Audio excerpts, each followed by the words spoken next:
ሀገራችን ኢትዮጵያን ተዋሕዶ ሃይማኖታችን መላውን ዓለም ሁሉ በቸርነቱ ይጠብቅልን። መከራውን፣ ሞቱን፣ ግጭቱን፣ ረሃቡን፣ ስደቱን፣ ጦርነቱን ከዓለማችን ከሕዝባችን ያስወግድልን።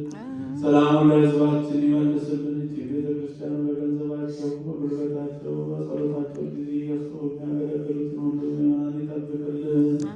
ምዕመናን ሁሉ በያሉበት በየተሰማሩበት አምላካችን እግዚአብሔር በቸርነቱ በስራቸው ላይ ተገልጦ እየባረከ ይጠብቅልን። የታመሙትን የተጨነቁትን ሁሉ ይርዳልን። የሞቱትንም በመንግሥተ ሰማያት ያሳርፍልን። ወለተ ሕይወትንም በሽታዋን እንዳይሆን በረኩረት ስዳርካልን በቸርነቱ ይጠብቃል። ከሊቀ መልአኩ ከቅዱስ ሚካኤል ረድኤቱን